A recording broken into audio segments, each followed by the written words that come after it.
Recording එකකුත් දැම්මා. එතකොට ඒකේ හැමදාම මේ කතුවරයා මේක අදහස් කරන්න හදන්නේ මොකද්ද? මේක පියපුතු සම්බන්ධය අපේ කාංචනා සිස්ටර් කිව්වා. මේක නිකම්ම තත්වයක් පවත්වාගෙන යන්න එක දෙවියන් වහන්සේ කැමැත්ත නෙමෙයි. වත්පිළිවෙත් අනුගමනය කිරීමක් නෙමෙයි.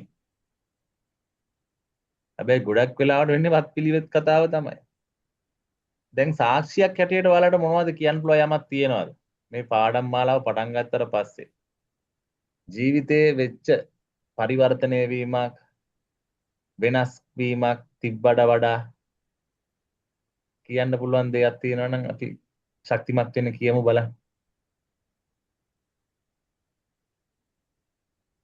ඉස්සර පාස්ටර් මේ පාස්ටර්ගෙන් තමයි ඒක මම දැනගත්තේ අර අපි අර මේ මම මේ අර ගෲප් එකේ කාට හරි පාස්ටර් එක දාලා තිබ්බා මම අර ලියලා තියෙන මේ ප්‍රයාස තියෙන්නේ පාස්ටර් නිකන් අපිට කියන්න මේක වරු 3 කියන්න දවස් 7ක් කියන්න මම ඒවා ඉස්සර කිව්වා පාස්ටර් දැන් පාස්ටර්ගේ මේ ලෙසන්ස් පටන් ගන්න කලින් වෙනකම්ම ඒක කිව්වා පාස්ටර්. ඒක පාස්ටර්ගෙන් තමයි ඉගෙන ගත්තේ එහෙම නෙමෙයි අපි සම්බන්ධතාවයෙන් ජීසස් එක්ක කතා කරන්න ඕනේ කියන එක. ඒක මම පාස්ටර්ගේ මේ ලෙසන්ස් වලින් ඉගෙන ගත්තා.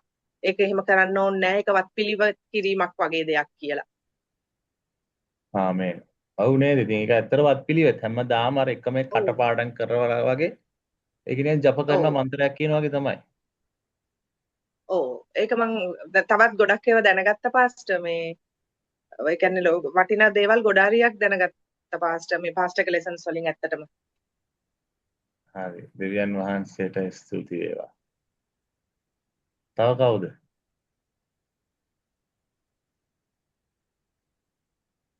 නැන්දට මුකුත් නැද්ද? දෙවියන් වහන්සේත් එක්ක.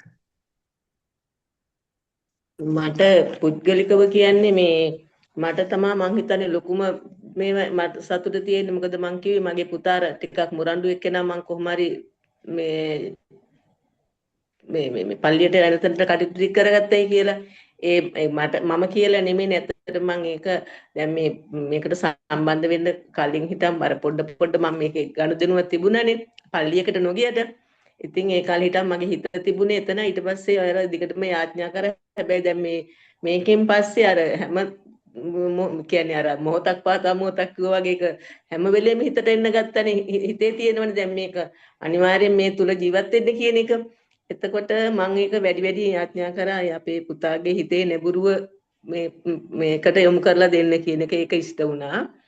ඉතින් තව අපේ පවුල් පොඩි ප්‍රශ්න වගේක් තිබුණා. ඇත්තටම මේ ළඟකදී මේ මගෙත් එක්ක හොඳටම ඒ කියන්නේ නඩුවක් පවා තියෙන එක්කෙනෙක් මට මේ ප්‍රශ්නේ මට දැනෙනකොට මං කෝ අනේ දෙවියන් වහන්සේ මට මේකට උදව් කරන්න මට රණ්ඩු වෙන්න යන්න බෑ මට මේගොල්ලන්කන් කුලකා ගන්න යන්න බෑ මට මේක මං කොළඹ ඉන්නද්දිම මට මේ ප්‍රශ්නේ විසඳ ගන්න ඕනි කියන එක ඇත්තටම අර මාත් එක්ක අච්චර වාද වෛර තිබුණු එක්කෙනා බාරගත්තා මේ නැන්දම්ම එන්න ඕනේ උසාවියට මම ඒක ගිහින් බේරගන්න නැන්දම්ම යන විදිහ විතරක් දාන කියලා අර හොඳින් කතා කරපු එකයි මේ ප්‍රශ්නේ බේරගත්ත එකයි ඒක ඇත්තටම පුදුම හාස්කමක් මගෙත් එක්ක විරුද්ධව නඩුවට ඉන්න කෙනාම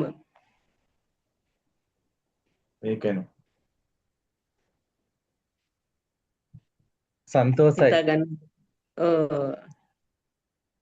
දෙවියන් වහන්සේට ස්තුතියි ඇත්තට මට ඒ ටග් ගන්නකොට ඒ ප්‍රශ්නේ මට ග්‍රාම සේවක මහත්තයා මට දැනුවත් කරනකොටම මම ඒ ප්‍රශ්නේ අහලා ෆෝන් එක තියලාම කරේ දෙවියන් වහන්සේ මම කොහොමද මේකට මුහුණ දෙන්නේ කියන එක මම මතක් කරලා යට යාඥා කරා ඒ වෙලාවෙම ඉස්සෙල්ලා මතක් වුණේ ඔව් හරිද ඒව තමයි සතුටට කරුව මේ පොඩි කාලෙට අනිවාර්යයෙන් තව වාසනා සිස්ටර්ට මට පාස්ටර් දැන් මම ගැලවීම ලැබලා අවුරුද්දක් විතර වෙනවා. එතකොට මම දැන් මේ අපේ මේ පැත්තට ඉන්න පාස්ටර් එක මම ගෙවල් වලට ගිහිල්ලා මේ සේවය කරනවා. එතකොට මේ සුභාරංචි කියන්නේ වෙනවා මේ ලෙඩ කට්ටියට යාඥා කරනවා. එහෙම කරානේ මම කලින් මේ පාඩමට කියන්නේ සම්බන්ධ වෙන කලින්. එතකොට මේ මම යාඥා කරනකොට අර මිනිස්සු වැටෙනවා. එතකොට සමහර කට්ටිය මට සුවයි කියලා එහෙම සාක්ෂි කියනවා. ඔයා යාඥා කරාට පස්සේ හරි ගියා මෙහෙමයි කියලා. ඉතින් ඒකෙන් මම පොඩ්ඩක් අර මේ මම ඒ කියන්නේ මම දැන් හොඳයි මට පුළුවන් කරන්න ඒ වගේ එකක් මගේ ඔළුවේ තිබ්බා. ඒ කියන්නේ අර ඒක ඇත්තරම අර නිකන් මහාන් තත්ත්වයක් වගේ එහෙම එකක් තමයි ඇත්තම කතාව. ඉතින් අර පාස්ටර්ගේ පාඩම් වලින් මට ලොකුවටම හදවතට දැනුනේ මේක මම නෙමෙයි දෙවියන් වහන්සේ විතරයි. දෙවියන් වහන්සේ විතරයි මේ දේ කරන්නේ. මම සේවයට තෝරගත්ත එක කෙනෙක් විතරයි කියන එක ඒක ලොකුවටම දැනුණා මට. අනිවාර්යයෙන්. අනිත් එක තමයි මේ මම අපේ පවුලේ හැමෝම බෞද්ධ. මගේ මුළු ගමම බෞද්ධ. එතකොට මේ චර්ච් එකට යනකොට වුණත් මම ඒක ගොඩක් මිනිසුන්ට හංගන්න බැලුවා. මේ චර්ච් එකට යන්න ලෑස්තිනකොට වෙන ගමනක් යන විදිහට තමයි මම ගියේ. ඉතින් දැන් ඒක බය නැතුව කියන්න මට අර මේ හරි ශක්තියක් තියෙනවා දැන්. නිකන් ඒක කියන්න තේරෙන්නේ මට මේ බයක් හිතෙන්නේ නැහැ කියන්න මට. ඉතින් ඒක මට තේරුණේ මේ පාස්ටර්ගේ පාඩම් වලට සම්බන්ධ වුණාට පස්සේ තමයි. මට හිතුණ දේවල්. ඔව් නේද? මට මතකයි මේ වාසනාදිෂ්ට කියන මට කතා කරන්න බෑ මම ලැජ්ජයි මට බයයි නේ එමනේ හිටියේ මුලින්. ඔව් පාස්ටර්. යාර මට මේ මානසික ප්‍රශ්නකුත් තිබුණානේ. මානසික වෛද්‍යවරයෙක්ගෙන් බෙහෙත් ගත්තා. ඒ දවස්වල තමයි මේ මට මේ ෆෝන් එකෙන්වත් කතා කරන්න කැමති නෑ මං. කැමති නෑ කියන්නේ මට හරි ලැජ්ජයි බයයි. ඉතින් ඒ වගේ දේවල් හිතෙනවා. දැන් එහෙම එකක් නෑ ඉතින්. සන්තෝසයි. දෙවියන් දෙවියන් වහන්සේ මගේ ජීවිතේ කරපු සාක්ෂිය මගේ. තව ගොඩාක් දේවල් තියෙනවා. ඒක තමයි මූලිකම දේ. දෙවියන් වහන්සේට ප්‍රශංසා වේවා. හැමෝටම මේ දේ කරන්න පුළුවන් නේ. අපි ඇදහිල්ලෙන් යාඥා කරනවා නම් දෙවියන් වහන්සේ ක්‍රියාත් කරනවා. අවශ්‍ය කරන්නේ ඇදහිල්ල පමණයි. ඒකයි දෙවියන් වහන්සේ ඉදිරියේ අපි ජීවත් වෙන රටාවයි. ඒක මාර සතුටුට කාරණාවක්. දෙවියන් වහන්සේට ගෞරව වේවා. අර කිව්වත් වගේ අර මහාන් තත්ත්වයේ උඩඟු ඒක තමයි පරිස්සම් වෙන්නම ඕනේ. ඒක තමයි යක්ෂයාටත් උනේ. යක්ෂයා වැටිච්ච විදිය දන්නව නේද ඔයාලා? ඔව්. යක්ෂයා කලින් දේවදූතයානේ. එයා දෙවියන් වහන්සේගේ සමාන වෙන්න ගිහලා තමයි එයාව ස්වර්ගෙන් එළියට දැම්මේ.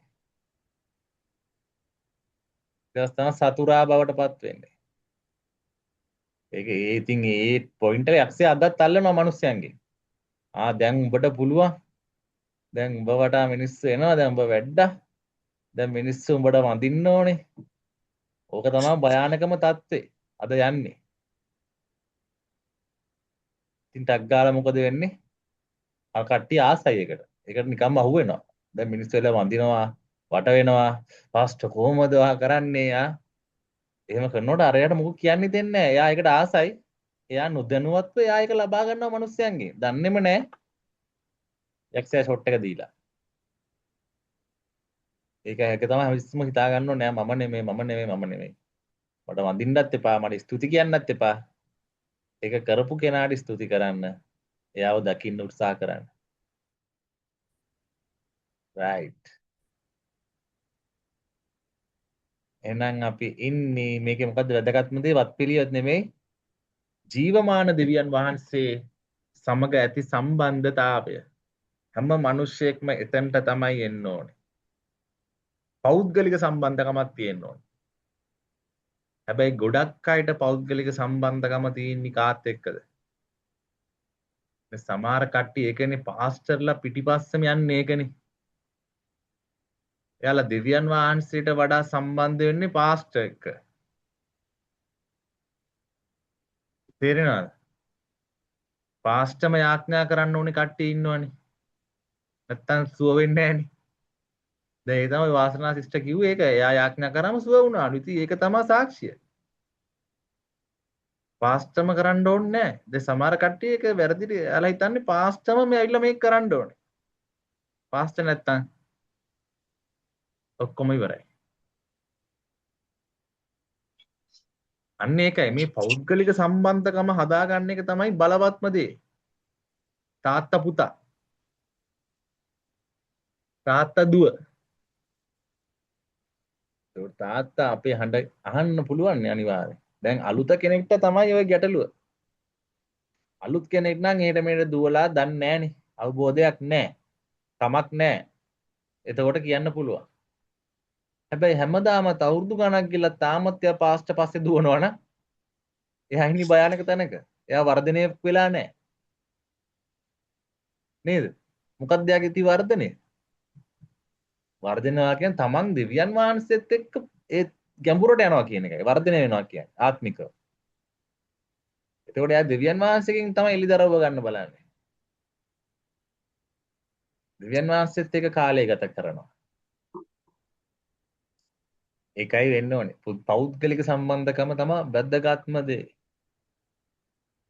දෙවියන් වහන්සේයි මමයි.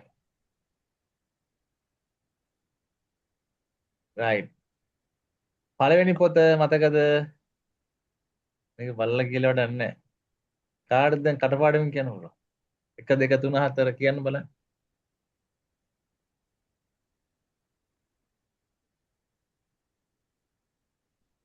ක්‍රිස්තුස් වහන්සේ තුළ නව දිවිය ආරම්භ කිරීම. එක. ඔව්.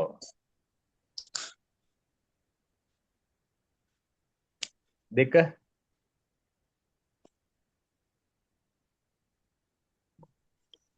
බලන් හරි කමන්නේ කියන්නේ. ශුද්ධාත්මයන්න් වහන්සේ සමග ශුද්ධාත්මයන්න් වහන්සේ සමග නව දිවි ආරම්භ කිරීම. නෝ පොඩ්ඩක් මොකක් හරි මිස්ටේක් එකක් වුණා.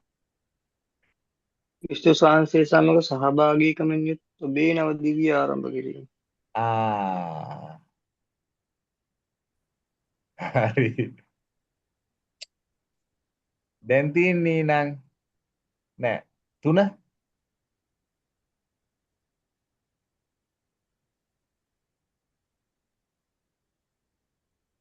දෙක සහභාගීකම 3 ශුද්ධාත්මයන. ඒක තමයි 3. 4 ක්‍රිස්තුස් වහන්සේ තුල වර්ධනය වන්නා වූ. right. දැන් කියවුවා ඇති. දැන් අපි කොටසට යමු.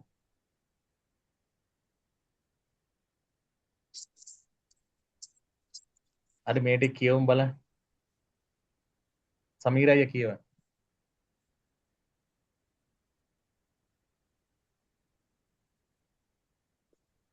ඔබ ක්‍රිස්තුස් වහන්සේව පිළිගත් මොහොතේම ඔබ දෙවියන් වහන්සේගේ පවුලට උපත ලැබූ අතරම දෙවියන් වහන්සේගේ පවුලට අයිති වූ අතරම සම්පූර්ණ සඵලවත් කිතුණු ජීවිතයක් ගත කිරීමට අවශ්‍ය සියලු දේද ඔබට හිමි වී ඇත.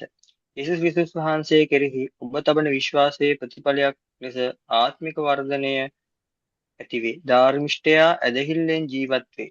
ගලාති 3:11. ඇදහිල්ල ජීවිතයක් කරනකොටගෙන ඔබගේ ජීවිතයේ සියලු දේ සම්බන්ධව ඔබට දෙවියන් වහන්සේ කෙරෙහි විශ්වාසය තැබීම වර්ධනය කරගත හැකි වේ. ධර්මිෂ්ඨයා ජීවත් වෙන්නේ ඇදහිල්ලෙන් කියනවා. ඒ කියන්නේ ඇදහිල්ල නැත්තම් මේ ජීවිතයක් අපිට ගත කරන්න බෑ දෙවියන් වහන්සේ එක්ක. අපි බැලුවා ඇදහිල්ලෙන් තමයි දෙවියන් වහන්සේ ප්‍රසන්න කරන්න පුළුවන්. ඇදහිල්ල නැත්තම් දෙවියන් වහන්සේ ප්‍රසන්න කරන්න බෑ. එතකොට අපි ජීවත් වෙන්නේ ඇදහිල්ලෙන්.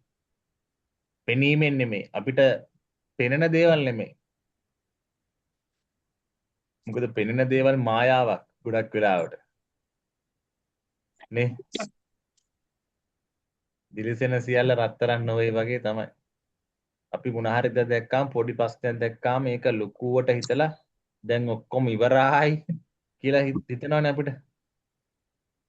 නමුත් අපි දකින්න ඕනේ ඊට වඩා ඊට පිටිපස්සේ ඇදහිල්ලෙන් දෙවියන් වහන්සේට ක්‍රියා කරන්න පුළුවන් බලවත් විදියට. ඒක තමයි ඇදහිල්ලෙන් අපි දකින්න ඕනේ. ඇදහිල්ලෙන් ජීවත් වෙනවා කියන්නේ එහෙමයි. දේව වචනයට අනුකූලව දෙවියන් වහන්සේ කෙරෙහි විශ්වාසය තබමින් සැක නැතුව ජීවත් වෙන එක තමයි ඇදහිල්ලෙන් ජීවත් වෙන විදිය.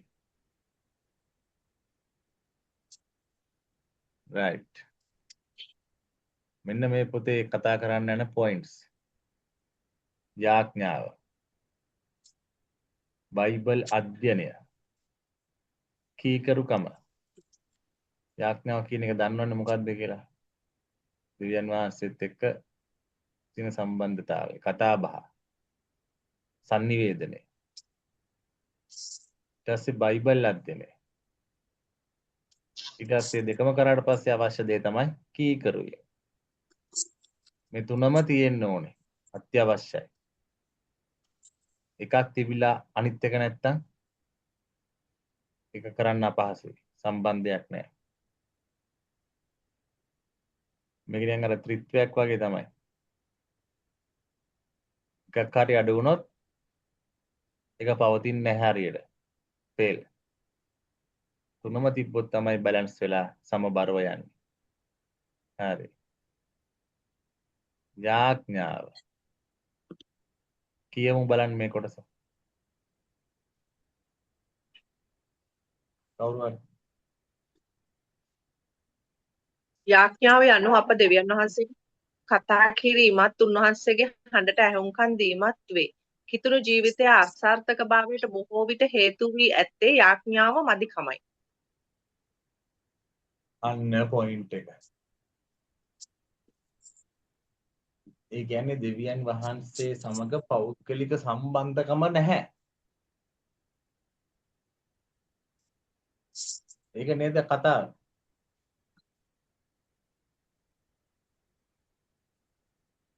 කිතුණු ජීවිතයේ අසාර්ථකභාවයට බොහෝ විට හේතු වී ඇත්තේ යාඥාව මදිකමයි. යාඥාව මදිකම නිසා. යාඥාව අඩුයි නම් දෙවියන් වහන්සේගේ හඬ අසන්න නැත්තම් බයිබලය මෙනෙහි කරන්න නැත්තම් කියවලා අසාර්ථකභාවයට පත් වෙනවා නිකම්ම අහන්න දෙයක් නැහැ. යක්ෂයා ප්‍රහාර ගහන්නේ උතන්ට තමයි. කිතුණුවන්ට. ටර්නින් පොයින්ට් එක යාඥාව. ටර්නින් පොයින්ට් එක යාඥාව. ඕකට ගැව්වහම ඔක්කොම ඉවරයි. යක්ෂයා ඇවිල්ලා යාඥාවට මොටාරයක් ගැහුවොත් දෙවියන් වහන්සේත් එක්ක තියෙන කනෙක්ෂන් එක නැති වෙනවා. පාස්ටර් ඔව්. එතකොට පාස්ටර් මේ දැන් ඔය සමහරු නිකන් ගිරව් වගේ දැන් අපේ චර්චස් වල ඉන්නවා පාස්ටර් පුදුම විදිහට ප්‍රයාස් කියනවා. මාර වචන දාලා කියන්නේ උනාට කිසිම මේ ඒගොල්ලන්ගේ නැහැනේ පාස්ටර් කිසිම ඒ කියන්නේ මේ මොකක්ද ඒකට කියන්නේ දියුණුවක් කිසිම ආත්මික ජීවිතෙත් නෑ ලෞකික ජීවිතෙත් නෑ ප්‍රයාස් විතරයි. බලන් ඉන්නකොට ජීවිත කඩන් වැටෙනවා පාස්ටර්. මේකට ඒක හේතුව හරිද එතකොට? හරියන්නේ නැහැ. දේශනේ තියෙන හුල්මන් වෙලා යන්නේ නැතිනේ නේ. ඈ දේශනේ තියෙන හුල්මන් වෙලා යන්න. මොකද්ද? දේශනේ තියෙනවනේ හොල්මන් වෙලා යන්න නේද? ඔව්. සඵලත් වෙන්නේ නැතුනට. දේශනාව අපි බලමු හේතුව. මතේ 6ට පෙරලන්නකෝ.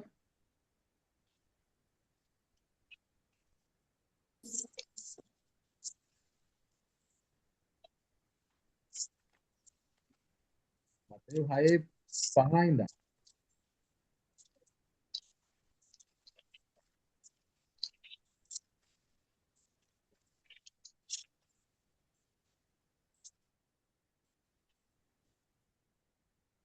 කවුද කියවන්නේ? රහසින් යාඥා කිරීමනේ පාස්ටර්. කියන්න කියවන්න. එක්කෙනෙක් 5 ඉඳන් 9 වෙනකන් අනිත් කෙනා 10 ඉඳන් 15 වෙනකන්. දෙන්නෙක් කියවන්න ඕනේ. හරි. තවද නුඹලා යාඥා කරන කල්හි වංචාකාරයන් කරන්නාක් මෙන් නොකරල්ලා. මක් නිසාද මනුෂ්‍යයන්ට පෙනෙන පිණිස ඔවුහු සීන භෝගවලටත් මන්සන්දි වලටත් හිටගෙන යාඥා කිරීමට සතුටු වෙති. සැබවක් නුඹලාට කියමි. ඔවුන්ගේ විපාකය ඔවුන්ට ලැබී තිබේ. නමුත් නුඹ යාඥා කරන කල්හි නුඹේ ඇතුල්ගෙට වැද දොර වසා රහසිගතව වසන නුඹේ පියාණන් වහන්සේට යාඥා කරපන්න. එවිට රහසින් දකින නුඹේ පියාණන් වහන්සේ නුඹට විපාක දෙන සේක. තවද යාඥා කිරීමේදී අන්නේ ජාතීන් මෙන් නිරර්ථක වූ වචන කියාගෙන නොයල්ලා. ඔහු තමුන්ගේ වචන රාශිය නිසා අසනු ලබන්නෝයයි සිතති. එබැවින් ඔවුන්ට සමාන නොවෙල්ලා. මක් නිසාද නුඹලාගේ පියාණන් වහන්සේගෙන් නුඹලා යමක් ඉල්ලන්ට පළමුවෙන් නුඹලාට වුවමනා දේ කුමක්දයි උන්වහන්සේ දන්නාසේක. එහෙයින් නුඹලා මෙසේ යාඥා කරපල්ලා. හරි ඊළඟ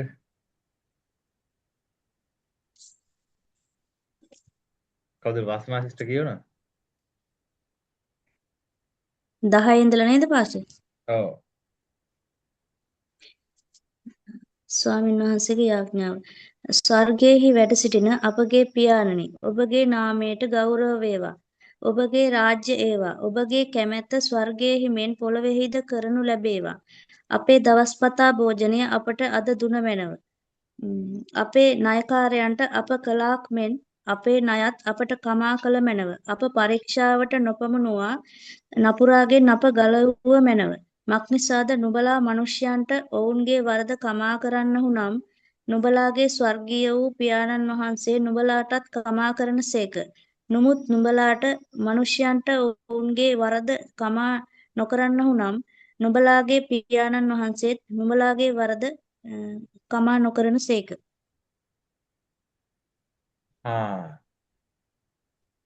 දැන් මොකද්ද මෙතන කියන කතාව? කාංචනා සිස්ටර් කියපු කතන්දරෙත් එක්ක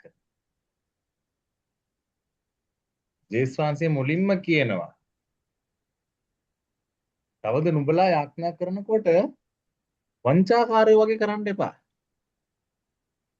ඒ කියන්නේ වංචාකාරයොත් යාඥා කරනවා නේද?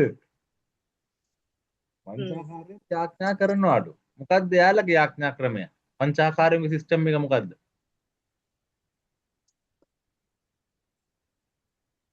නිරර්ථක වූ වචන ඔහේ කියාගෙන යනවා. ඒක එකක්.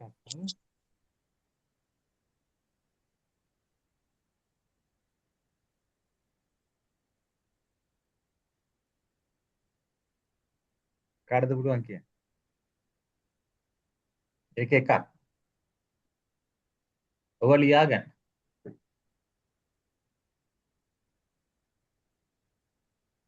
මොකද අනිත් පොයින්ට් එක?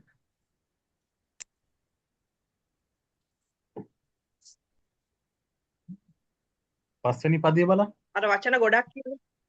ඔව් ඒක හරි එකක්. තව අර මිනිස්යන්ට පේන්න කරනවා ප්‍රයාස. අන්න හරි. මොකද්ද කියන්නේ මිනිස්යන්ට? පේන්න ප්‍රයාස කියනවා. අර සීන භෝග වලත් මන්සන්දි වල සිටගෙන යාඥා කරනවා මිනිස්යන්ට පෙනෙන පිණිස. අන්න හරි. වංචාකාරයන්ගේ සිස්ටම් එක තමයි ඔන්න ඕක. ඔය ඇවිල්ලා පරිසවරුත් උවම තමයි. ඇතරම් පරිසවරු තමයි යොම කරේ. ඒතකොට ජේසුස් වහන්සේ පරිසවරුන්ට පෙන්වන්න තමයි කියන්නේ. දැන් ජේසුස් වහන්සේ මේ කියලා දෙන්නේ යා ගෝලයන්ට. තේරෙනවද? ගෝලයන්ට තමයි මේ කරුණු පැහැදිලි ලෙස අවබෝධ කරලා දෙන්නේ. එයාලා එහෙම කරාට ඔයාලා එහෙම කරන්න එපා. එයාලා වංචාකාරයෙන් වගේ තමයි යාඥා කරන්නේ. සිනගෝගේ දේවමාලිගාව ඉස්සරහට ඇවිල්ලා අත් දෙක උස්සලා praise the lord hallelujah ඔම කට්ටිය ඕන තරම් ඉන්නවා මේ සමාජේ. මිනිස්සුන්ට පෙන්වන්නේ ෆස්ට් ක්ලාස් ඇදහිල්ලක්. හරි ආත්මිකයි. ස්වර්ගයට ඔන්න මෙන්න. ගීතිකයම කියනකොට. හැබැයි ඒක මිනිස්යන්ට පේන්නේ එහෙමයි.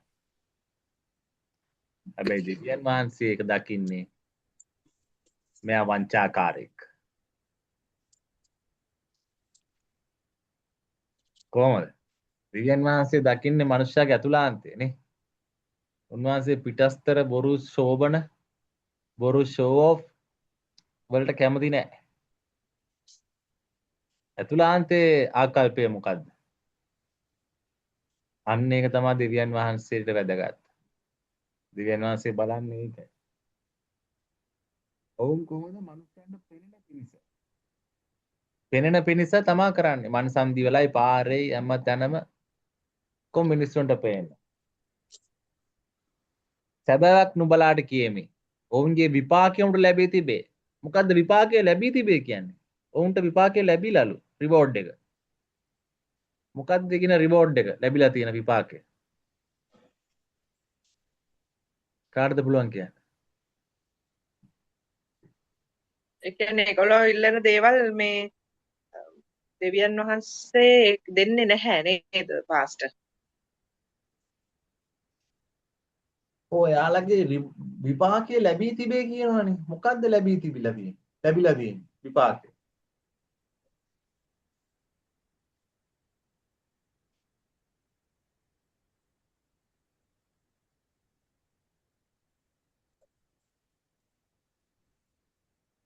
ඒගොල්ලන්ගේ ආඥාවල් දෙවියන් වහන්සේ අහන්නේ නැහැ කියන එකද පාස්ටර්?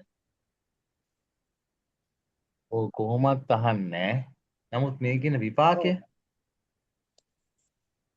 ඒ අය දෙක බලන්න හය කියන්නේ දෙකක් ඒගොල්ලන් බලන්න. දියුණුව නැහැ කියන එකනේ. හය දෙකක් කියවන්න. උඩ එබැවින් නුඹ දන් දෙන කල්හි මනුෂ්‍යයන්ගෙන් ප්‍රශංසා ලබන පිණිස සීනගෝගවලදී වීථිවලත් වංචාකාරයන් කරන්නාක් මෙන් නුඹට පෙරටුවක් පොරණෑවක් නොපිඹින්න. සැබෑවක් නුඹලාට කියමි. ඔවුන්ගේ විපාකය ඔවුන්ට ලැබී තිබේ. නමුත් නුඹ දන් දෙන කල්හි නුඹේ දානයේ රහස්ව තිබෙන පිණිස නුඹේ දකුණත කරන දේ වමත නොදනීවා. එවිට රහසින් දකින නුඹේ පියාණන් වහන්සේ නුඹට විපාක දෙන සේක. ඊට පස්සේ තමයි යාඥා කතාව කියන්නේ. දන් දීමෙද්දි එහෙමයි. මිනිස්සුන්ට උදව් කරද්දිත් ඒ කතාවම තමයි, ඒ සෙතේම තමයි. ඔව්. විපාකයේ තමයි කාටද තව කාටද අදහසක් තියෙනවද? ආශිර්වාදයේද? ආශිර්වාදේ ලැබිලා කියලාද කියන්නේ?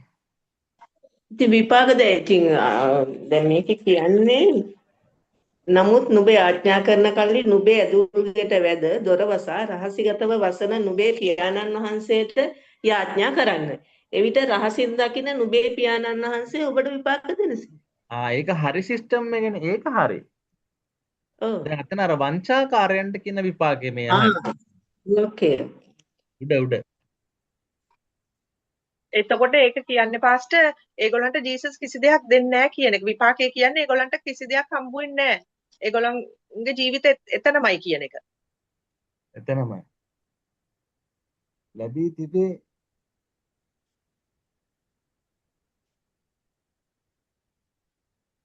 උතන මිනිස්යන්ගේ යාළට ලැබෙන විපාකය මොකක්ද දන්නවද? මිනිස්යන්ගේ ප්‍රශංසාව. ඒකයි කියන්නේ පොයින්ට් එක. තේරුණාද? නැද්ද?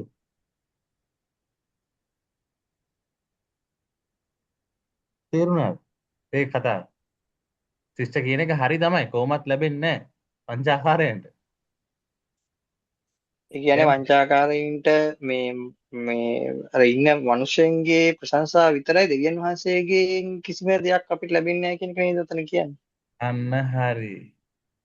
ඒක තමයි කතාව. ඒ කියන්නේ මිනිස්සු යාළව මේක කරනවානේ.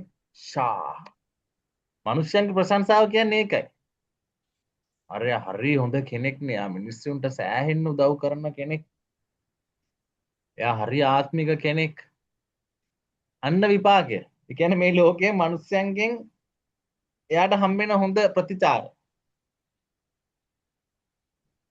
දෙවියන් වහන්සේගෙන් මිනිස්සේ සතුටු කරන එක නෙමෙයිනේ බලාපොරොත්තු වෙන්නේ නේද? ඒකනේ. අන්න ඒකයි. ඒකට දෙවියන් වහන්සේ සතුටු වෙන්නේ නැහැ. ඒකින් හින්දා මිනිස්සු සතුටු කළා කියලා සතුටක් විතරයි එන්නේ. ඒක නිකන් අර කිටි කාලීනව මේවක් වීමක් විතරයි දැන් ඔව් දැන් හොඳම උදාහරණේ අර දිත්වද ඒක. ඔව් ඔව්. ගම් වතුර. ඒකේ කොහොමද සිද්ධාන්තේ? මිනිස්සු කැපී පෙනෙන්න මොන තරම් නාට්‍ය සංදර්ශන දැම්මා. සමහර අය හෙලිකොප්ටර් වලින් බැස්සා. කෙසල් ගෙඩි සීල් කරලා දුන්නා. ඔව්. ලකුණු දා ගන්න. ඒ කියන්නේ ලෝකෙට පෙන්වන්නේ හරිම හොඳ මිනිස්සෙක්. මිස්ටර් දැන් කොත්තු තව මේක තමයි මිස්ටර් කොත්තුනේ. ඔව්. මම මේ කියන්න හැදුවේ කොහොමද ඒ කතාව? ඒකනේ. ඔන්න හොඳම උදාහරණ. ඔව්. කොහොමද අර කොල්ලෝ ගෙන්නලා නිකන් පෙන්නන පෙන්නිල්ල. මාත් කල්පනා කරේ ඒ දවස්වල මේක හ්ම්. නියම හොඳ එම වැඩක් කරන්න ජොබ් දෙනවා කොල්ලන්ට උදව් කරනවා. හැබැයි යන්න බඩු එළියට මාට්ටු පැන්නා.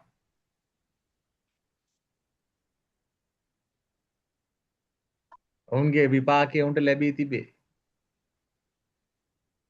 මනුෂ්‍ය ප්‍රශංසාව දැන් එකක් දැන් අනිත් පැත්තට ලැබිලා තියෙනවා. මේකත් විපාකයක් විදිහට දාන්න පුළුවන්. දැන් හරිනේ. ඔව්. පේමන්ට් එකේ වාඩිලා කිව්වා මේ වැරැද්දක් වුණා සමාවෙන්න කියලා ඔව්. කිව්වේ ඒක තමයි ඉන්නේ. ඔව්. ඔව් සමාව ගත්තේ. ආය අලුතෙන් ඔව් පටන් ඔව්. ගමු කියලා. උසාවියෙන් ඔව් ඒ උසාවියේ ගේම් එක ගෙඩිය ගහනවා. පේමන්ට් එකේ වාඩි වෙලා අපි හොඳ නෑ මිනිස්සුන්ට එහෙම කියන්නේ. නමුත් මේවා අපිට ආදර්ශ. මේවෙන් අපි ඉගෙන ගන්න ඕනේ පාඩම්. ওই දේවල් වලින් අපි ඇත්තටම ඉගෙන ගන්න ඕනේ. මේ මිනිස්සයා ඒව නැති දේශපාලන ගේම් ඇත්ත කතාව ඒකයි. නේද? එයා නාමල්ගේ හොඳ හිතවතෙක් නේ. හරි අපිට ඒව වැඩක් නෑ නේ. අපිට ඕනේ දෙවියන් වහන්සේ කතා කරමු අපි. මම ඇත්තටම කැමති නෑ ඔය කතා. මේ පාස්ටර් ඔය ගමන් මේකට උත්තරයක් දෙනු. එතකොට දැන් හැමදා අපි මේ කිතුණුවෙක් විදිහට හැමතැනම සමාදානයේ තියෙන්න ඕනිනේ. ඔව්. ඒක පළවෙනි ගුණා. එතකොට ඔය සමාදානය කියන එක ඇතුලේ සාමාන්‍ය ජන සමාජයේ වැරදිකාරයෙකුට දඬුවමක් දෙන්න කොහොමද? ඒතර හැම වෙලේම සමාදානෙ හිතනකොත් ඒතර සමාජයේ නිවැරදි තැනට ගන්නෙ කොහොමද මේ තියෙන ව්‍යවස්ථාව ඇතුලේ මේ ආඥා ඇතුලේ? ඔක අපි කලින් කතා කරානේ. ඒ දවස්වල සිස්ටර් කාංචනත් යව්වේ අර හොරෙක්ගේ සීන් එක නේද ඔය? හොරෙක් අහුණා මොකද අපි කරන්නේ වගේ එකක් නේද ඔය යන්නේ? මං කියන්නේ දැන් ඔව්. වැරැද්දකට දඬුවම් දෙන එක දැන් අපි විනිශ්චය කරන එක වැරදි නම් ඔව්. සමාජයේ කොහොමද සමාජයේදී කොහොමද ඒක බලපාන්නේ? නීතියයි සමාජයයි මේ කිතුණු ආඥාවයි තුල. හැබැයි මේ දේවල් සිද්ධ වෙන්නත් ඕනේ. හැබැයි දේව වචනයට අනුව කරන්නත් බෑ. ඒකනේ වැඩි. අපි බැලුවා එදා ඔය ජේසුස් වහන්සේ වගේ හිටියනම් මොකද කරන්න කියලා. පව්කාර මිනිස්සෙක් අතර වුණොත්.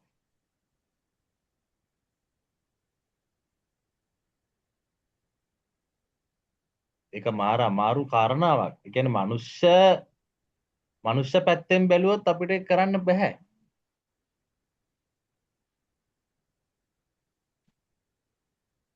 මොකද හිතන්නේ? ඒතර සමාජයක් විදිහට රටක් සමාජයක් විදිහට ගත්තාම නේද? ඔව් ඒකයි මං කිව්වේ. එතකොට ඒ වගේ දේවල් තියෙන්නත් ඕන නීතියක්. එතකොට මිනිස්සු ඒක බලලා ඒක නතර කරන්න උත්සාහ කරනවානේ. ඒ කියන්නේ පාලනයක් තියෙනවානේ කන්ට්‍රෝල් එක. එහෙම තියෙන්නත් ඕනේ. හැබැයි ඒක අපිට හරි කියලා කියන්නත් බෑ. අන්න ඒකයි ගැටලුව.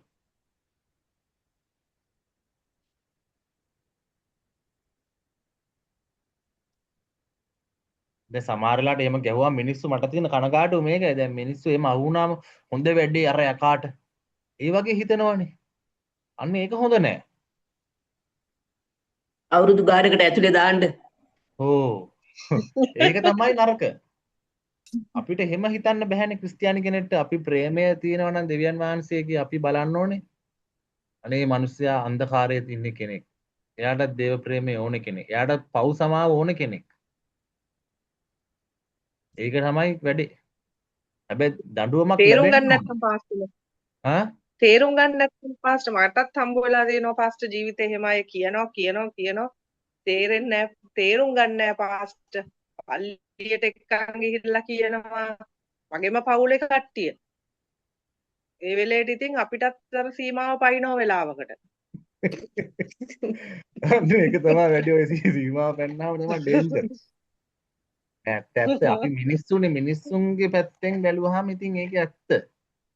හැබැයි ඔය දෙවියන් වහන්සේගේ පැත්තෙන් බලනකොට උතන කතල් එක. ඒකනේ කේස් එක. ඕක අර තීතස් පොත පෙරලන්නකො. තීතස් එකට.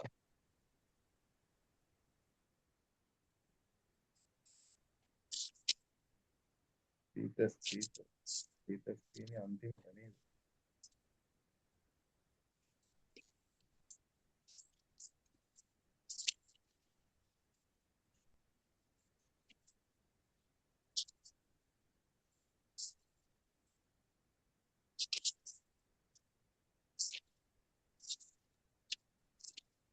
තීතස් දෙකේ බලන්න.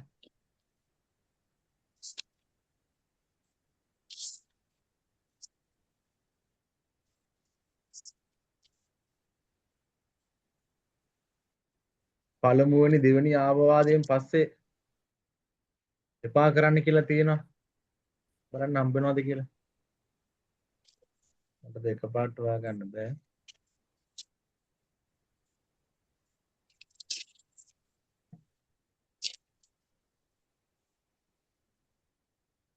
අවුනද? තීතස් කීයද පාස්ටර්? දෙකේ බලන්න.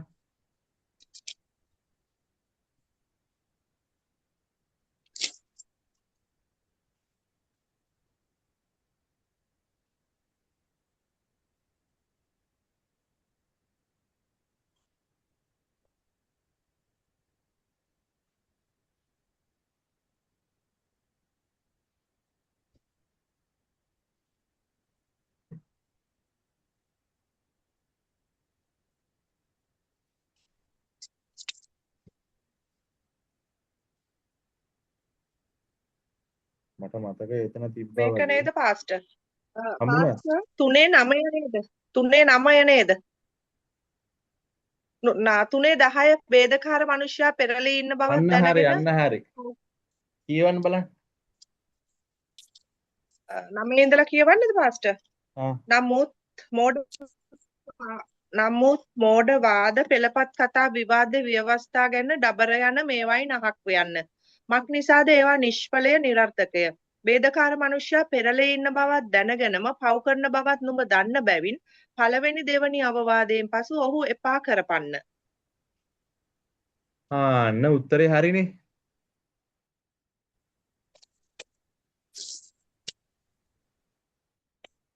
ඒ කියන්නේ ඉතින් අතැල්ල දාන්න. හදන්න බැරි මම නම්. ඔය විදිහටම කරලා තියෙනවා පාස්ටර් කෙනෙක්ට ඇත්තටම. තරහෙන්ද කිව්වේ? නෑ තරහෙන් නෙමෙයි බෑ පාස්ටර් තුන් පාරක් කවුරුත් නෙමෙයි මගේම අක්කගේ පුතා.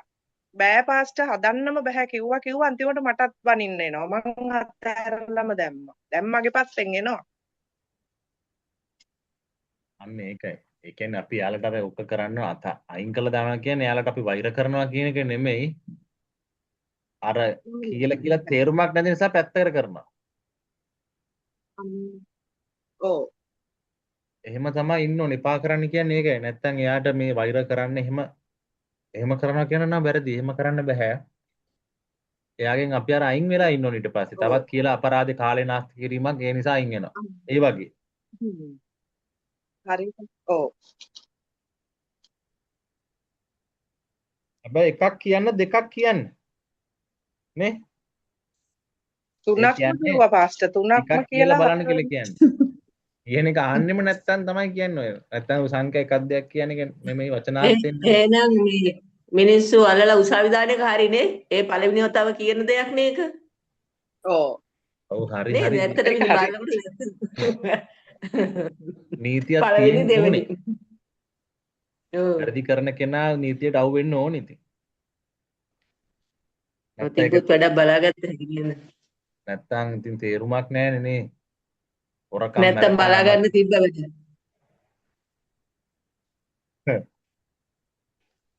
තව පදයක් අපි බලමු ওই කතාවේ. ලූක් 16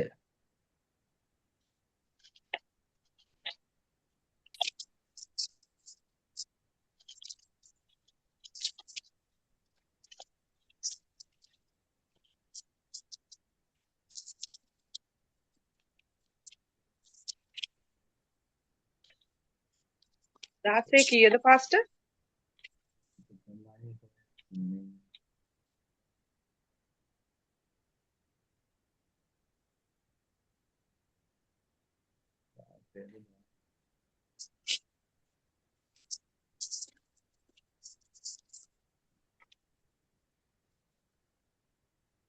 දාසේ 15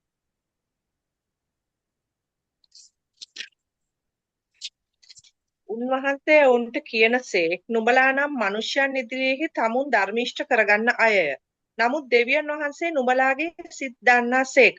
මක් නිසාද මනුෂ්‍යයන් අතරේ උතුම් කොට සලකන දෙය දෙවියන් වහන්සේ ඉදිරියේ පිළිකුලක්ය. මේ කතාව මම යාඥාව අර කතාවට ගෙනාවේ. විපාකයේ උන්ට ලැබී තිබේ කතාව. භයානකයි නේ මේ කියන දේවල් කොහමද? ඔව්. දෙවියන් වහන්සේ කෙලින්ම හදවත ඇතුලේ දකින්න වින්න විද. මනුෂ්‍යයන් ඉදිරියේ උසස් කොට සලකන දේ දෙවියන් වහන්සේ ඉදිරියේ පිළිකුල් කරනවා කියන කොහමද? ඕකැල අර දිත්වා විස්තකොත්තු වගේ කතාවක් තමයි නේද? ඒතකොට දෙවියන් මනුෂ්‍යයන්ට හරි ෂෝක්. හැබැයි දෙවියන් වහන්සේ ඉදිරියේ හරිම නරකයි. අන්තිමයි. පරිසවරුන්ගේ සිස්ටම් එක. එතකොට හරිනේ කතාව. යාඥාව සම්බන්ධ නිරර්ථකයේ වචන කියන එක ඇත්තටම බොරු වැඩක්. මොකද දෙවියන් වහන්සේ දන්නවා කියනවනේ අවශ්‍ය දේ. දෙවියන් වහන්සේ අවශ්‍ය දේවල් දන්න නිසා එහෙම කියාගෙන යන්න එපා කියලා. ඊට පස්සේ තමයි යාඥා ස්ට්‍රක්චර් එකක් හදලා දෙන්නේ. අපි ඒක බලමු වෙන දවසක. අර කැවිල්ලා තනි යාඥාවක් නෙමෙයි ස්වර්ගයට සිටින අපගේ පියාණන්. ඒක ඇවිල්ලා ස්ට්‍රක්චර් එකක්. අපි යාඥා කරන්න ඕනේ ආකාරය තමයි පෙන්වලා තියෙන්නේ. මම මේ එක්කෙනෙකුගේ දේශනයක් ඇහුවා. ඒ දේශනාවේදී කිව්වා යාඥාව ගැන වැඩසටහනක් ඇහුවේ. ඇත්තටම යාඥාව කියන එක හරියට තේරෙන්නේ නැති නිසා. එයා කියනවා මේ එක තැනකදී කෑමකදී මේ එක පාස්ටර් කෙනෙක් යාඥා කරනවලු අර ස්තුති දීම. ඉතින් අනිත් අයලට බඩගිනි ඉන්න බැරුව කාලත් ඉවරලු අරයා තව යාඥාව ඉවර නැහැලු. අර කෑම වෙලාවට දෙන ස්තුති. එයා කියන එච්චර දිගට නෑ කියලා. ඒ වගේ යාඥාවල් දිගට කරන්නේ නැහැනේ කොහොමත්. ඒක ටක් ගාලා ඉවර කරන ඒවානේ. කෑම වලට යාඥා කරන්න සමහර කට්ටිය. ඇත්ත එහෙම ඉන්නවා දිගට යාඥා කරනවා. විනාඩියෙන් වගේ ඉවර කරනවා සාමාන්‍යයෙන්. කෑමකට යාඥා කරන්න දුව. ඉතින් අන්න ඒක අපි ඒ අවස්ථාව අනුව තේරුම් ගන්න ඕන දේවල් තියෙනවා. කණ්ඩායම යාඥා කරනකොටත් එහෙම දේවල් තියෙනවා. පුළුවන් තරම් අවශ්‍ය දේ පැහැදිලිව කියන්නනේ කියන්නේ නේද කෙටියෙන්. ඔව්. වචන රාශියක් කිව්ව කියලා ඇති වැඩක් වෙන්නේ නැහනේ. මිනිස්සු ඉදිරියේ තමයි තියෙන්නේ අම්මා මාර්ය යාඥාවක් නේ ෂෝ කියලා බලනවානේ. බලවත් යාඥාවක් කරවා මේවා කියලා හිතයිනේ. හැබැයි එහෙම නෑ. දෙවියන් වහන්සේ ඉදිරියේ අවංක වචනයක් කතා කරත් පිරිසිදු හදවතකින් පිළිතුරු හම්බ වෙනවා. ඒ සමහරලාට දෙන කෑ ගහලා යාඥා කරන්න. හිමින් යාඥා කරන්න. සමහර අය වචන හිතින් යාඥා කරන. මොකද්ද හොඳ? ඔයාලා හිතන්න. හිතින් කියන එක නිරවුල් නේ. හිතින් කියන එක නිරවුල්.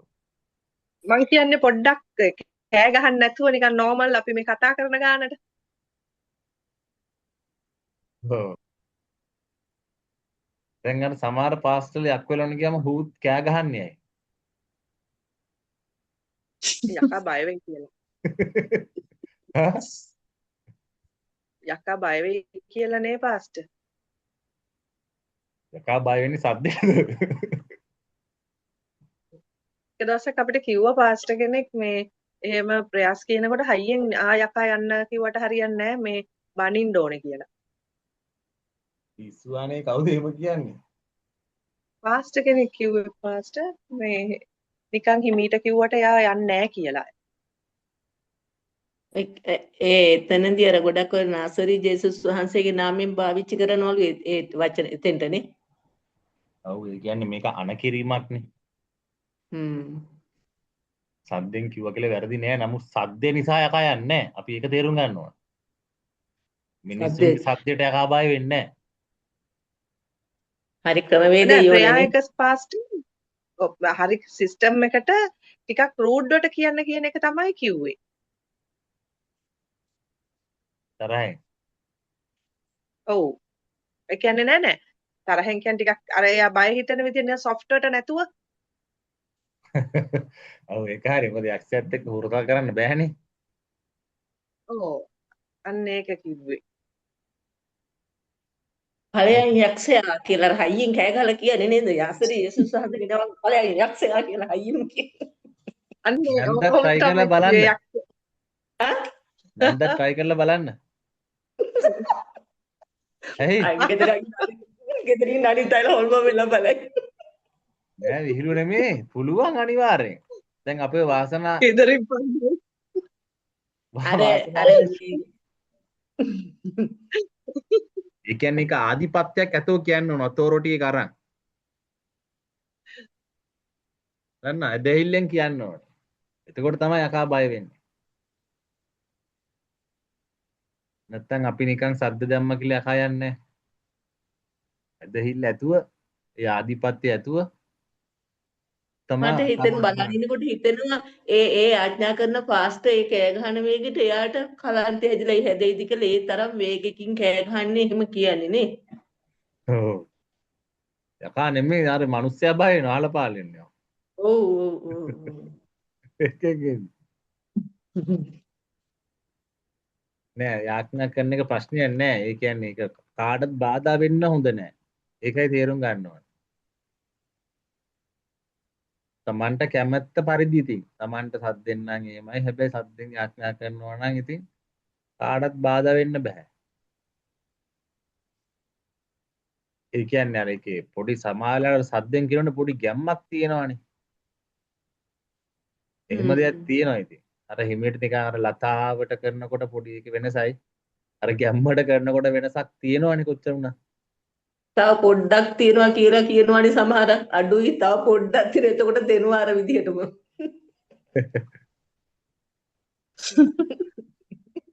දෙවියන් වහන්සේට පේනවා අපේ හදවත නේ. අපි වචනයක් කිව්වම මොකක්ද කියවද දන්නවා. රයිට්. අරනේ කතාව පැහැදිලිනේ. යාඥාවේ අපි ටිකක් බලමුනේ.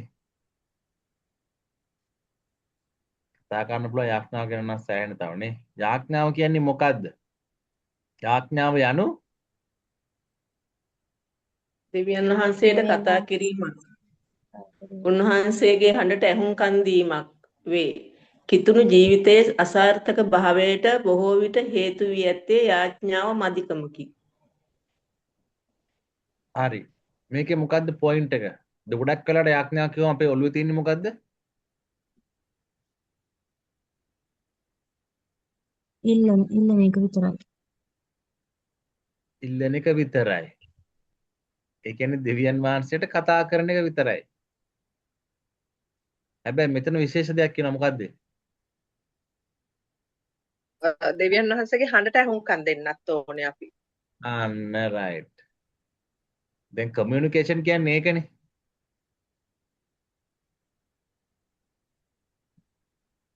නේද? දෙපැත්තෙන්ම දෙයක් සිද්ධ වෙන්න ඕනේ. ඒ කියන්නේ දෙවියන් වහන්සේට කතා කරනකොට දෙවියන් වහන්සේගේ තේරුම් ගන්න අපිට පුළුවන් වෙනවා. දැන් දෙවියන් වහන්සේ කතා කරනවා කිව්වහම නිකන් අර අපි අර විදියට හිතන්න හොඳ නැහැ. ඒ කාංචනා නැත්නම් මේ කතා කරන්නේ නැහැ. එහෙම එන්නේ නැහැ. තේරෙනවද? ඒක අපි තේරුම් ගන්න ඕනේ. ඒක අපේ හදවතට තමයි දැනෙන්නේ.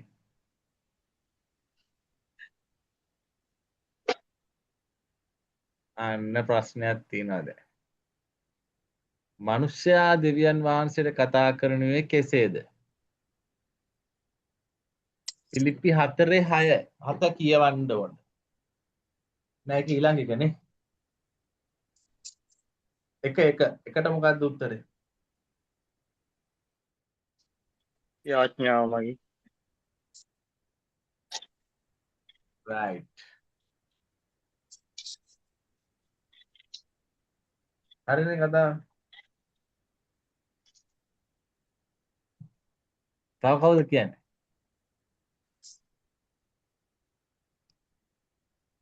අපේ ගොඩක් අය කතා කරමු නැති අයත් ඉන්නවනේ. අපේ කාම කවුද? ගංගා සිස්ටර්, ශ්‍රියන්ති නංගි.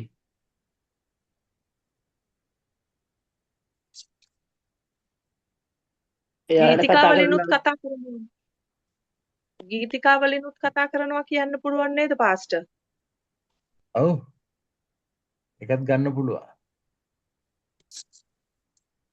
දෙවියන් වහන්සේට ස්තුතියක් කරත් හරි. ස්තුතියක් කරා ඒක යාට දෙවියන් වහන්සේට කියන දෙයක් නෙති. ඔව්. ස්තුති කිරීමක් ගන්න පුළුවන්. හරි පිලිප්පි 4:6 බලමු.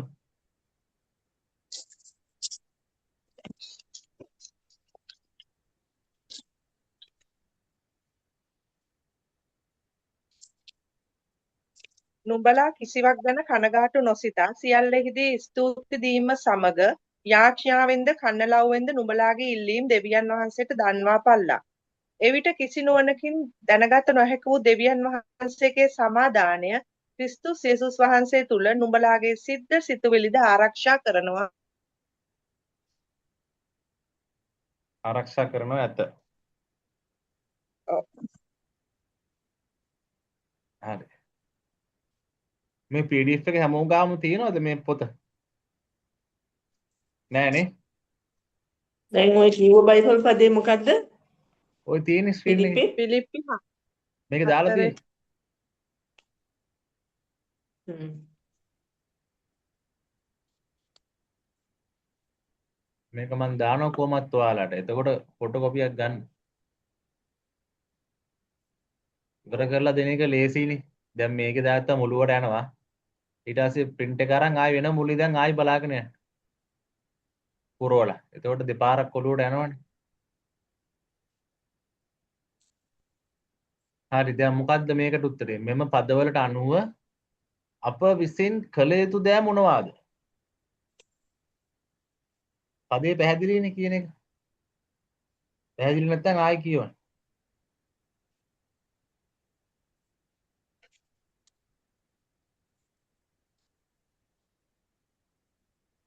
දැන් අපි මොන ප්‍රශ්නය ආවත් පාස්ටර් මේ ප්‍රශ්න දුක සතුට දෙකදීම අපි දෙවියන් වහන්සේට ස්තුති කරන්න ඕනේ පාස්ටර්.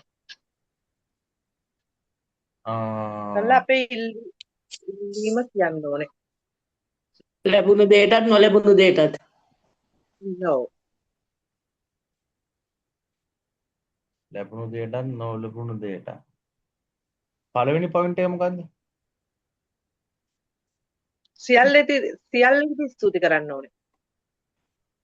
සියල්ලේදී ස්තුති කරන්න ඕනේ. දැන් මෙහෙම හිතන්නකෝ. සියල්ලෙහිදී කිව්වම හැමදේමද? එකක්වත් අතාරින්න නැතුව. සියලුම සිදුවීම්. සියලුම සිදුවීම් ඇතුළත්වද? අපේ ජීවිතේ සිද්ධ වෙන. මොකද කියන්නේ?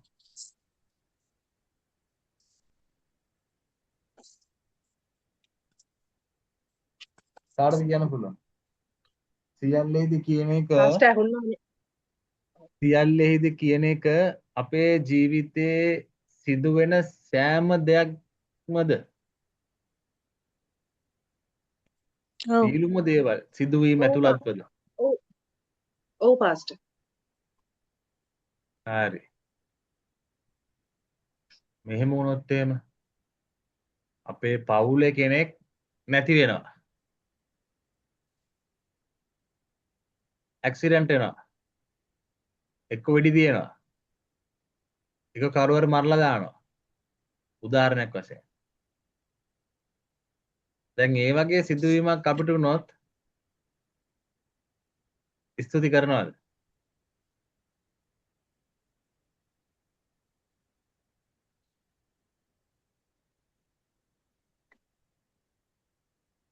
මරණය ලාභයක් කියලා කියනෝනේ පාස්ටර්.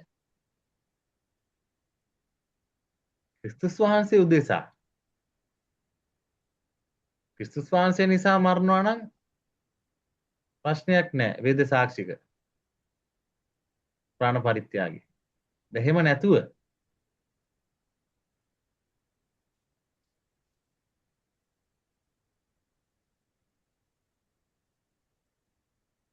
එයා හිටියානම් පාස්ටර් ඊට වැඩිය දෙයක් වෙන්න පුළුවන් කියලා අපිට හිත හදාගන්න පුළුවන් නේ පාස්ටර්. මගේ විදිහ මම කියන්නේ මම දන්නේ අනිත් අය ගැන.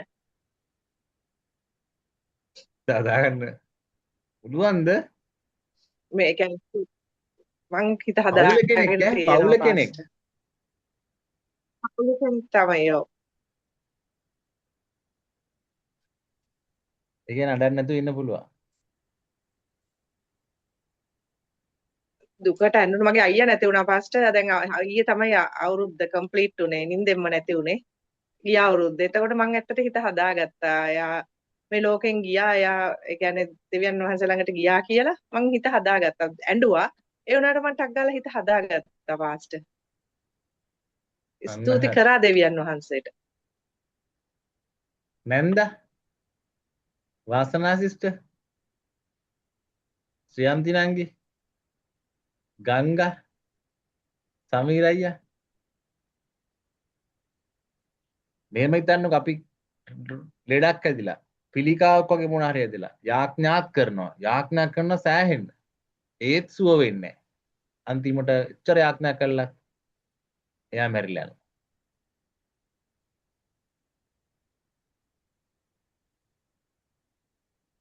ඉතින් එතකොටත් පාස්ට් අපිට පුළුවන් නේද ස්තුති කරන්න. එයා ඒකෙන් රෝගයෙන් දුක් විඳින එකෙන් එයා මිදුණා කියලා නේද? දෙවියන් වහන්සේ ආව ගත්තා කියලා නේද? කවුද එයා සුව වුණෙත් නැත්තේ? එච්චර යාඥා කළා. අපිට ඒක මං හිතන විදිය පාස්ට් මං දන්නේ නැහැ. මට ඉතින් ඒතකොට හිතෙනවා අපිට නොපෙනෙන අර දෙවියන් වහන්සේ දැන් අපි ඉස්සෙල්ලා කතා වුණේ රහසින් දකින දෙවියන් වහන්සේ මොනවා හරි දෙයක් එයාගේ දැකලා තියෙනවා කියලා නේද? එහෙම හිතන්න පුළුවන් නේ පාස්ට්. එම හිතන්න පුළුවන්. ඔතන වැඩේ තියෙන්නේ ඔය සිදුවීම ඇත්තටම වුණාම තමයි තත්ත්වෙ පේන්නේ. මට ඒකත් ඇත්තට වෙලා තියෙනවා පාස්ට්. අක්කා නැති වුණා කැන්සර් එකක් හැදිලා මගේම අක්කා. කොයි කාලෙද? දැන් අවුරුදු 9 අක්කා අවුරුදු 49 දියා මැරුණේ. එයා ක්‍රිස්තියානිද? නෑ එයා බුද්දිස්ට්. මගේ පල්ලියටත් ආවා මගේ පාස්ටර්ත් ආවා ප්‍රයාස් කිව්වා ඔක්කොම කරා. ඒ කියන්නේ එයාගේ හස්බන්ඩ් බුද්දිස්ට් ඉඳලා එයා බුද්දිස්ට් කන්වර්ට් වුණා. අන්න ඒකයි. එතකොට මේ කියන්න හදන්නේ මොකද්ද? සියල්ලෙහිදී ස්තුති කරන්න ඕනේ කියන එක.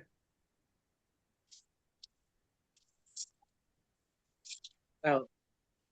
ජොබ් එක දැන් හිතන්න කාංචනා අන්න ඒකයි සිස්ටර් පාස්ටර් දැන් කාංචනා දෙවියන් සිස්ටර් වහන්සේ ආ සියල්ල ආදායම් වෙන්නේ දෙවියන් මාර්ගයක් වහන්සේගේ කැමැත්තට කියලා නේ ඔව් සියල්ලම සිදු වෙන්නේ දෙවියන් වහන්සේගේ කැමැත්ත අනුව කියලා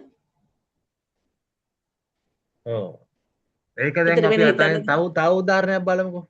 දැන් කාංචනා සිස්ටර්ලා ආදායම් මාර්ගයක් එනවනේ. කාලා බීලා හොඳ සැපට ඉන්නවා. ඒ ආදායම් ඔව්. මාර්ගයට ෂොට් එක දැන් වදිනවා. ඔන්න දැන් සල්ලි අතට එන්නෙත් නැහැ. ඔන්න ලයිට් බිල්ලත් උග්‍ර වේගන එනවා.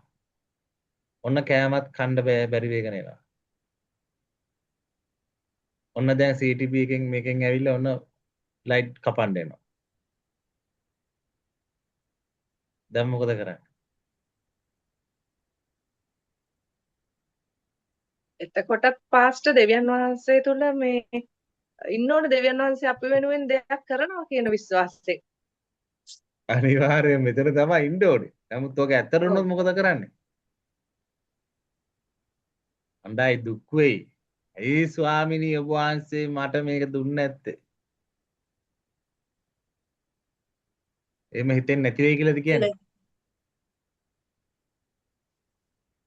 එහෙම මම අපි හිතන්නේ මේ බයිබල් පදේ කියවෙන්නේ මේ අපිට දැන් මෙතන කියන්නේ මේ හැමතිස්සෙම දෙවියන් වහන්සේට යාඥාවත් එක්ක ඉල්ලීම් කියන්න දෙවියන් වහන්සේ විශ්වාස කළ කියන්න එතකොට දෙවියන් වහන්සේ ඒකට අදාළ දේ අපිට කරනවා අපිව සිතුවිලි වලින් හැම එකෙම ආරක්ෂා කරනවා එතකොට අපිට මේ හැම දෙයකම සැකයක් නැතුව ස්තුතිවන්ත කරන්න කියලා නේද කියන්නේ මෙතන. අන්න හරි. ඒ කියන්නේ පිළිතුරු හම්බ වෙනවට වඩා දෙවියන් වහන්සේගෙන් පැමිණෙන සමාදානය. එහෙම නේද කියන්නේ?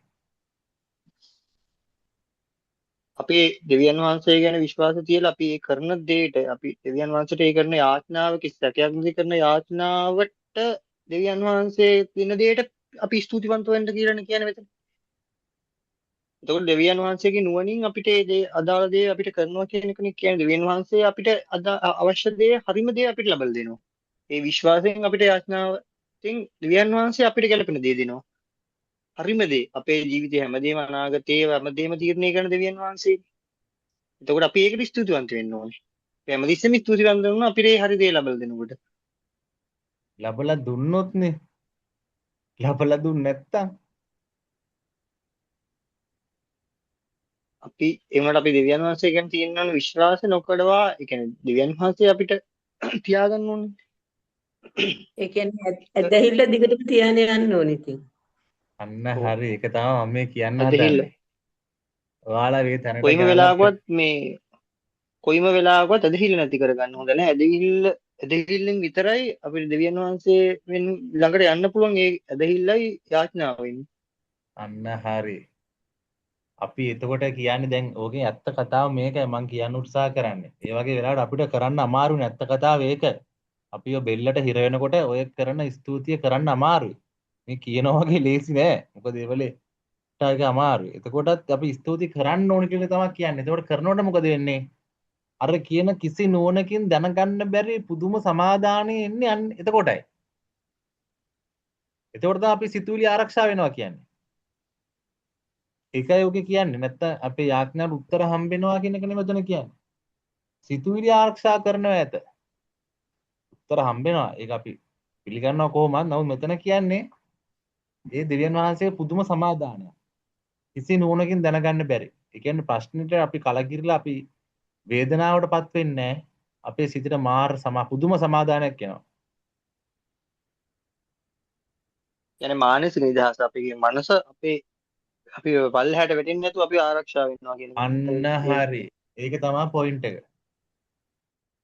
ඒක තමයි කියන්නේ. අපි ස්තුති කරන්න ගත්තාම හැම දෙයකටම. නැත්තම් ගොඩක් අය කරන්නේ ස්තුති කරන්නේ නැහනේ. දැන් ඔය මම පෙන්නුවේ ඒකයි. උදාහරණයක් විදිහට. ඒ වගේ දේවල් වලට ගොඩක් අය ස්තුති කරන්නේ නැහනේ. ගොඩාක් වෙලාවට පොදුවේ ගත්තාම අපි ස්තුති කරන මොනාරි හම්බුනහම. ඒක තමයි ඇත්ත. ලාභයක් වුණොත්. ලාභයක් වුණොත්, ලෙඩක් සුව වුණොත් දැන් බලන්න සාක්ෂි දරනකොට දෙවියන් වහන්සේට ස්තුති ප්‍රශංසා සාක්ෂි දරන්නේ මොකක් හරි දෙයක් වුණොත්, සාක්ෂියක් වුණොත් ලෙඩක් සුව වුණා, අරක හරි ගියා, මේක හරි ගියා. කවුරුත් ඇවිල්ලා සාක්ෂියක් දරනවද මට අහිමි වෙච්ච දෙයක් ගැන? අන්න ඒකයි මම කියන්නේ.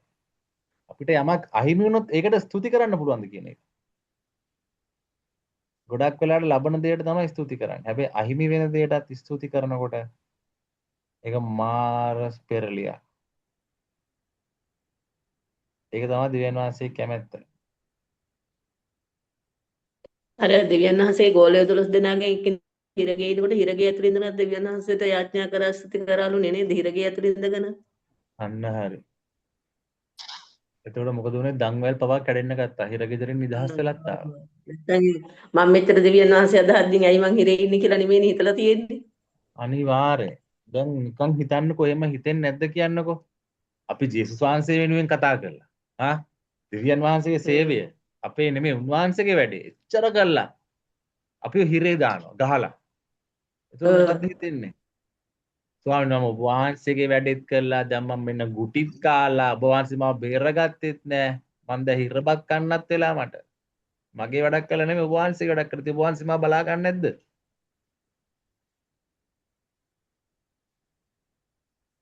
අන්න ඒ වගේ කතාවක් තමයි මේ කියන්නේ. හිරේ දැම්මත් ස්තුති වේවා කියලා කියන්න පුළුවන් නම් ඒක තමයි බලවත් දේ.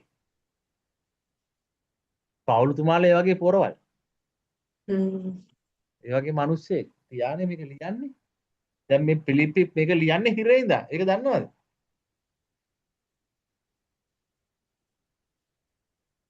හතරවෙනි පදේ බලන්නකො. 4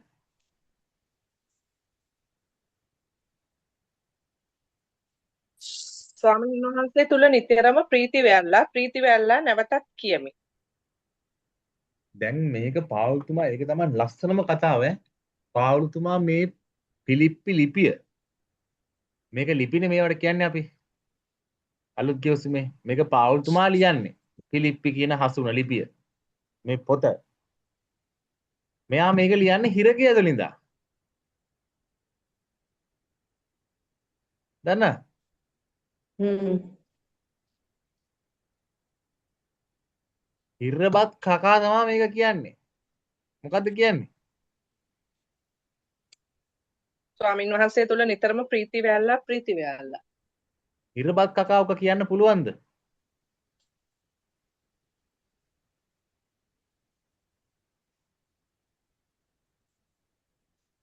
සාමාන්‍ය ඉතින් ඒ ඇදහිල්ල ඒ අර මේ ඇදහිල්ල නැතු කෙනෙක් නම් ඉතින් දත්කුරු කයිනේ මෙච්චර කරලත් මෙහෙමයි ඒක කියලා තමයි නේ. මම මේ පෙන්වන්න හදන්නේ. ඒක දින මාර ගැඹුරක් තියෙන්නේ කියන එක. අපිට හිරේ ගියොත් කාංචනා ශිෂ්ටෝ ඇත්තට හිරේ ගියොත් ස්තුති කරයිද කියන්නකෝ? පුරුදුත් නැහැ. ඉන්නත් බෑ ඒක අස්සේ ගිහිල්ලා. ඔය සපට හැදිලා. ඔක අස්සේ ඉන්න පුළුවන්ද කියන්නකෝ? හිරබත් චුට්ටක් කාලේ ස්තුතියි ස්වාමිනී. ප්‍රීති වෙන්න. අන්න ඒක දින ගැඹුර මම මේ පෙන්වන්න උත්සාහ කරේ ඒකයි. ඒක තමයි ඇදහිල්ල කියන්නේ. එහෙම පුළුවන් නම් ඒක මාර දෙයක්. වචන වලින් කියන්න බෑ ඒක. ඒ තරම් පාවුල් තුමාලාගේ පුදුම ඇදහිල්ලන්නේ. පිස්සු ඇදෙනවනේ. දිවි හිමියෙන් දිවිය කැපක උනත් එයා තමයි කියන්නේ අර කතාව බලන්න. පිලිප්පි 1:21 බලන්න.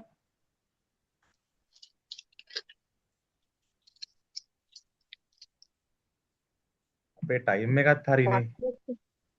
මක්නිසාද මාගේ ජීවත් වීම නම් ක්‍රිස්තුස් වහන්සේ උදෙසාය. මරණයද මට ලාභයක්ය. මේ කියන්නේ කොහෙන්දන්ද? හිරේ හිරේ ඉඳලා. හිරේ ඉඳන්. කවුරු ඉඳන්ද හිරේ ඉන්නේ? දෙවියන් වහන්සේ හින්දා. දෙවියන් බලන්නේ මිනිස්යාගේ ඇදහිල්ල කොච්චර ප්‍රබලද?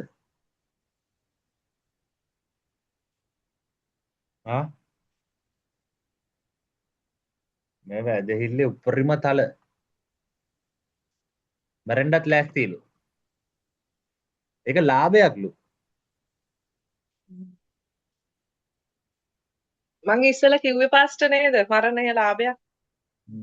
ඒ අයියේ යාලා දන්නවා මරණය අපේ කෙලවර නෙමෙයි. ආමේන්. ඊළඟ ජීවන කලාපේ හම්බ වෙනවා කියලා. අන්න ඒකයි නන්දා. යාලා පෑදිලියම දන්නවා. ඊටාම නිසකකමක් තියෙනවා.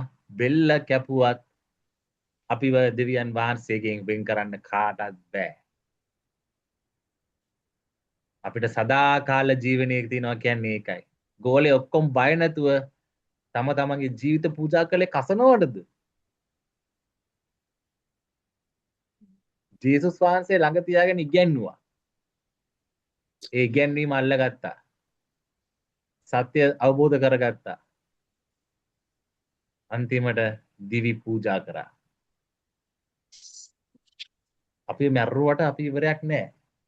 ඒකනේ මේක සත්‍ය මේක කියන්නේ ලෝකේ පුරා කියපල්ලා කියලා සුභාරංචිය ප්‍රකාශ කරපල්ලා. සදාකාල ජීවනය ලබන්න කියලා. ඔන්න වාසනාසිෂ්ඨ පේනවනේ. ඕවා තමයි අල්ල ගන්න ඕන පොයින්ට්ස් දේව සේවය. නිന്ദ අපහාස ඕන දේවල් විඳින්න හම්බෙනවා. විඳින්න වෙනවා. එහෙම විඳින්න නැත්නම් එයා කරන සේවය බොරු සේවයක්. ඔරිජිනල් සේවය කරනවා නම් නිന്ദ අපහාස එනවා. රයිට් අපේ කාල වේලාව ගියා. ඔව් නේද දැන් අර මේ පාස්ටර් ජෙරම්